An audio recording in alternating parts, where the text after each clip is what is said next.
morning, good afternoon, good evening. I don't know wherever you are watching us. This is another channel of politics on the street. You can subscribe to our YouTube channel, like our videos, comment for more political updates. You can subscribe to our YouTube channel, like our videos, comment and share our videos for more political updates.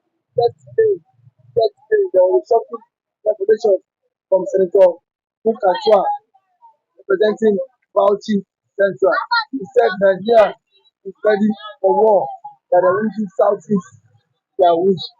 He was quoted when he granted an interview at the BBC Hausa yesterday. So now, how will he react to it? He said Nigeria is ready for war, that the region southeast their wish. First question: what is the wish of the southeastern part of Nigeria, sir? Okay, I think that's where to a good starting point. I don't know what is registered is in mind. I don't know what you mean by the wish of the southeast. You know, but as it stands now, we are going to make references to what Senator Bulkachuwa wishes. His wishes, or what he thinks that Igbo wishes are. First, the issue of Nnamdi Kanu. Second, the issue of Igbo presidency. These are the highest things he can, believe that maybe Igbos are asking for a referendum for sovereignty or for independent state of Biafra. But if it is based on based on that, the issue of secession, complete restoration of Biafra, what Nnamdi Kanu stood for. Of course, maybe he is still living in the past. The international conventions, supersedes every national law, wherever, anywhere in the world. The Geneva Convention allows people, who feel they cannot be part of a system that have brought penury, poverty, marginalization, oppression. In that convention, that treaty grants any indigenous people right of self-determination. So, but Senator Bulkachuwa, whatever he calls himself, might be living in the past. These are the sentiments, that has been harbored by the Northerners over the years. But unfortunately, events has overtaken those kind of reasoning and sentiment against a particular tribe that has contributed so much to the development of Nigeria. In all ramifications, name them. What has the North brought to the table? They only take the food that was being offered to them by the Southerners, especially from the Biafra land. So what is not contributing to the national resources of this country for over the years, apart from looting and killing?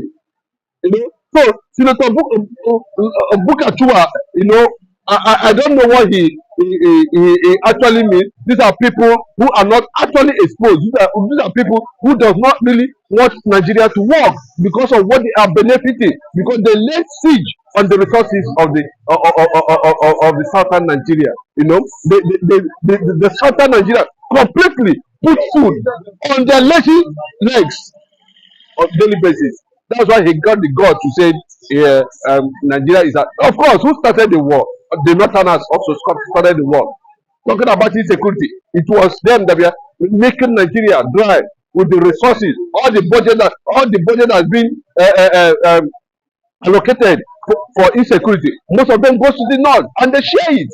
So what is Bulkachuwa talking about? I don't care to know where you come from, but whatever you think, whatever you feel that the North believe is the wishes of the entire Biafrans, Igbos, that can never be granted. That is not for you people, to digest, at your own peril. But whatever it is, one, it cannot be more than these two things I've explained. The international conventions support sovereignty, support freedom, support secession. And secondly,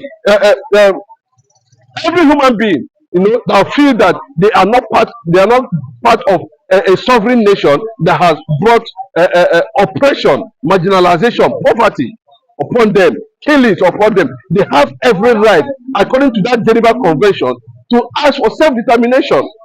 That's the truth. But I don't think the Bulkachuwa went too far, saying that Nigeria is ready to war. Nigeria is ready to go to war. Don't you think he went too far? Even an other statement, don't you think to, that that statement is a reckless statement But coming from a senator in the Federal Republic of Nigeria? And see, you know how words are. And then as a senator, as an elder statesman, he didn't think he should choose his words carefully. of course, it was a reckless statement. Maybe it's still, that one, that's why I said um, maybe he's still living in the past. This is not 1967, where the whole world, stood against the newest nation in Africa at that time, the Biafra. Notwithstanding all the forces against Biafra, Biafra stood until there was a constitutional ceasefire. So anybody that's telling you that Biafra was defeated, he does not know what he's talking about. There was a constitutional ceasefire and there was a certain agreement reached. So if he's talking about Nigeria will go to war over what? I think it's 1976 when people were being carelessly killed with the support of the British system, with the support of Niger and all the rest. It's not going to be like that. If anything, he thinks like that takes place, it can never. There's no how Nigeria will get the same support they get in 1967 against Biafra. It can never happen. Igbos are well spread. Igbos are well prepared in terms of everything. You know. So, secondly, I want to react that I think at this point in time, the security DSS should move in, and get him arrested and question him, let him define actually what he means by the North. What this North that does not bring anything to the table? Now, speaking of the DSS, do you think DSS go after him and then get him arrested? No, Invite him he needs to be invited so that he can explain. because we've seen how Bumi have made a such statement too, and nothing was done to Bumi. Bumi went and he came back, and nothing was done to him. Now, do you think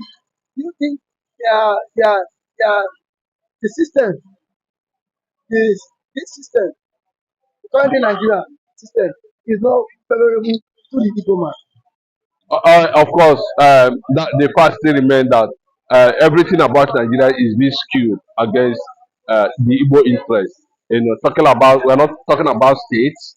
The Southeast happens to have the smallest number of states currently now, and not only that, you hardly see any federal government presence in the entire southeastern Nigeria.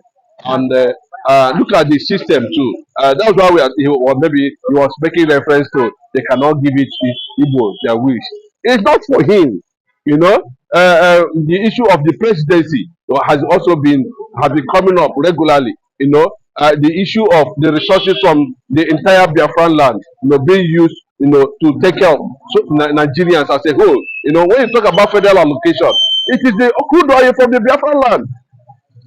They don't have anything directly to offer to bring to the national table, and that is why most times they came up with this kind of reckless statement. And yeah, I'm not saying that the DSS should not move in. DSS should, let it be on record, that it has become Bulkachuwa has become a security risk, to the corporate existence of this country. Now, and for his mind, he thinks that one day, if Nigeria is not balkanized, Igbo man will become the president of this country, and that will not stop anybody from asking for self-determination. As long as one or the race or tribe feel they cannot continue in this selfish marriage called Nigeria. That was why there was a clause. The colonial masters knew that a generation will come to begin to ask questions. And that was why there was a clause that after 100 years, people can go their separate ways. The northern Nigeria are just pretending that Nigeria that is working. Nigeria is not working. Look at what Dajuma said recently. You know that anybody that said Nigeria is working, he needs his head to be examined. That they Coming from have either state from the north. yes, Tiwa Dajuma said it yesterday that Nigeria need to be re-examined. That Nigeria, in fact, if it is possible, everybody should go there separate. He said it. Is it more reasonable? Are they coming to their lives? Are they coming to their senses? With what Dajuma did in Nigeria during his days, during his era, and he's telling you that he's better than this country go their separate ways. Is he not seeing it? So what is the not bringing to the table? They don't bring anything to the table apart from tribalism, marginalization, and killings. What about the farm produce that What kind of can they work? You think they work? Most of these things you are seeing come from Nigeria. Because the system they are running has made them very, very, very redundant, and they don't at the end they don't. But if there is BiAFRA today, the Southeasterners, the Igbos would come and take care of themselves. people to farm and take care of The themselves? 200%. We can go anywhere, go to whole Netherlands, and study their style of ranching. We don't need all these rubbish cows that are well diseased. What are we using cow for? We go and bring all those cows and breed them. What they call a feeble. We can ranch them. Not using cow and be killing people. Say you are grazing, rubbish grazing. So when people like this, when people from the south stand up against this nonsense that these guys are parading always, against the sensibility and consciousness of Nigeria as a nation, you begin to wonder: are these guys still living in the past? Of course, if Nigeria did not break, one day somehow either hook or crook, an Igbo man will emerge to become the president of this country. And There's not two ways about if it. people If that is what he's thinking, that is a particular wish, they can never. Who tells him that? what whatever is thinking cannot become a reality. Thank you. You've listened to our analysis, to our guests on politics on the street. Thank you. Thank you.